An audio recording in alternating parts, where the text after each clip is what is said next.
மிகவும் எதிர்பார்க்கப்பட்டது போல் அமையாமல் தூருன் அன்வார் பேரணியில் மிக குறைவான மக்களே பங்கேற்றதால் அதில் ஒற்றுமை அரசாங்கத்துக்குத்தான் வெற்றி என்று கருதப்படுவதாக மலேசிய அறிவியல் பல்கலைக்கழகத்தைச் சேர்ந்த அரசியல் ஆய்வாளர் அமாட் ஃபவுசி அப்துல் ஹமீத் தெரிவித்துள்ளார்.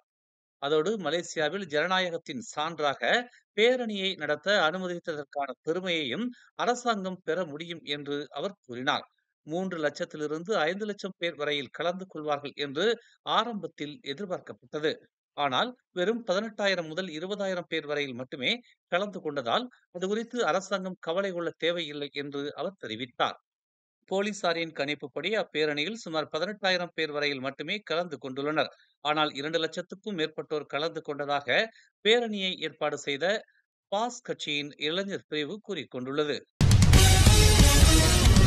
பாஸ் கட்சியின் இளைஞர் பிரிவு ஏற்பாட்டில் நேற்று முன்தினம் நடைபெற்ற தூருன் அன்வார் பேரணியில் சில அம்னோ உறுப்பினர்கள் பங்கேற்றதாக கூறப்படும் குற்றச்சாட்டை அக்கட்சி விசாரிக்கவிருப்பதாக தெரிவிக்கப்பட்டுள்ளது. சம்பந்தப்பட்டவர்களுக்கு எதிராக நடவடிக்கை எடுக்கப்படுவதற்கு முன்னர் ஒரு முழு அறிக்கைக்காக கட்சி தலைமையகம் தற்போது காத்திருப்பதாக அதன் உச்சமன்ற உறுப்பினர் டதஸ்ரீ அமாட் மஸ்லான் தெரிவித்துள்ளார். இத்தகைய குற்றச்சாட்டுகளை தாங்கள் ஆய்வு செய்ய வேண்டி உள்ளதாகவும் அதன் மீது அம்னோ தலைமைத்துவம் கவனம் செலுத்தி சம்பந்தப்பட்டவர்கள் மீதான நடவடிக்கையை முடிவு செய்யும் என்றும் அமாட் மஸ்லான் தெரிவித்தார். மக்களவையில் தமக்கு எதிராக விரைவில் நம்பிக்கையில்லா தீர்மானம் ஒன்று கொண்டுவரப்படக்கூடிய சாத்தியம் இருப்பதாக கூறியிருக்கும் எதிர்க்கட்சி தலைவர் ஹம்சா ஜைனுடீன் தாராளமாக அவ்வாறு செய்யலாம் என்று பிரதமர் டதஸ்ரீ அன்வார் இப்ராஹிம் சவால் விடுத்துள்ளார். இத்தகைய ஒரு தீர்மானத்திற்காக தாம் கடந்த 3 ஆண்டுகளாக காத்திருப்பதாக அன்வார் தெரிவித்தார். தாங்கள் திறந்த மனதுடன் இருப்பதாகவும் இதுதான் சரியான நடவடிக்கை என்றும் நம்பிக்கையில்லா தீர்மானத்தை கொண்டு வர விரும்புகிறீர்களா, தாராளமாக கொண்டு வாருங்கள் என்றும் அன்வார் குறிப்பிட்டுள்ளார். அன்வாருக்கு எதிராக மக்களவையில் நம்பிக்கையில்லா தீர்மானம் ஒன்று விரைவில் தாக்கல் செய்யப்படக்கூடிய சாத்தியம் இருப்பதாக நேற்று முன்தினம் நடந்த தூருன் அன்வார் பேரணியில் உரையாற்றிய போது ஹம்சா கோடிக்காட்டி இருந்தது குறிப்பிடத்தக்கது. தேவையற்ற கடன் தொகையை பெறுவதற்கு அரசாங்கம் விரும்பவில்லை என்றும் கடன் சுமையினால் இளைய தலைமுறையினர் பாதிக்கப்படாமல் இருப்பதற்கு அது அவசியம் என்றும் பிரதமர் டதஸ்ரீ அன்வார் இப்ராஹிம் வலியுறுத்தியுள்ளார். கடந்த 2022ஆம் ஆண்டில் 10,000 கோடி வெள்ளியை நாடு கடன் வாங்கி இருந்தது.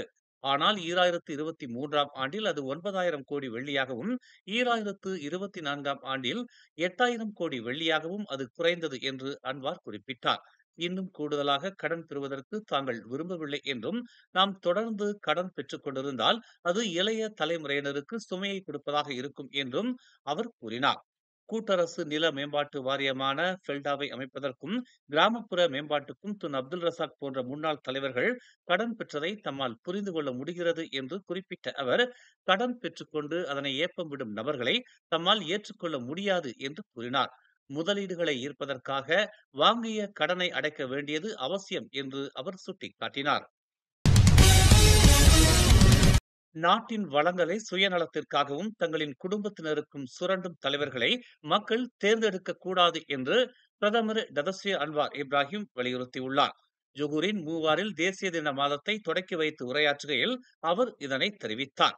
ஒரு தலைவரின் பிள்ளை 120 கோடி வெள்ளியை வைத்துள்ளார். அதே வேளையில் மற்றொரு குடும்ப உறுப்பினர் 400 கோடி வெள்ளியை வைத்துள்ளார் என்று அன்வார் குறிப்பிட்டுள்ளார்.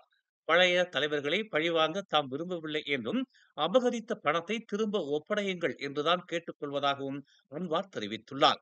200 கோடி வெள்ளியை வைத்திருந்தால் அதில் 150 கோடி வெள்ளியையாவது திரும்ப ஒப்படையுங்கள் என்று அன்வார் கூறினார். அதனை விடுத்து தம்மை பதவி விலகும்படி கோரிக்கை விடுத்துக் கொண்டிருக்காதீர்கள் என்று அன்வார் தெரிவித்தார்.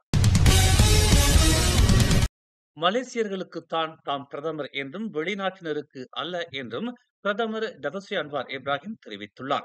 மலேசியர்களுக்கு குறைவான விலையிலும் வெளிநாட்டினருக்கு சந்தை விலையிலும் பெட்ரோலை விற்பனை செய்யும் அரசாங்கத்தின் முடிவை தற்காத்து பேசுகையில் அன்வார் இவ்வாறு குறிப்பிட்டுள்ளார். வெளிநாட்டினரும் நமது நாட்டுக்கு பங்களிப்பு செய்து வருவதால் அவர்களுக்கும் குறைந்த விலையில் பெட்ரோலை வழங்க வேண்டும், அந்நியர்களிடம் பாரபட்சம் காட்டக்கூடாது என்றும் சில தரப்பினர் வாதிட்டு வருகின்றனர். அந்த தரப்பினருக்கு பதிலளிக்கும் வகையில் அன்வார் இவ்வாறு குறிப்பிட்டுள்ளார். வெளிநாட்டினர் நமக்கு வருமான வரி செலுத்துவதில்லை. உள்ளூர் மக்கள் அனுபவித்து வரும் அதே சலுகைகளை வெளிநாட்டினரும் அனுபவிக்க எந்த ஒரு நாடும் அனுமதித்திருப்பதாக தெரியவில்லை என்று அவர் கூறினார். 1 லிட்டர் ரோன் 95 ரக பெட்ரோலின் விலை தற்போது 2 வெள்ளி 5 காசாக நிர்ணயிக்கப்பட்டுள்ளது. அது 6 காசுகள் குறைக்கப்பட்டு 1 வெள்ளி 99 காசாக விற்கப்பட உள்ளது.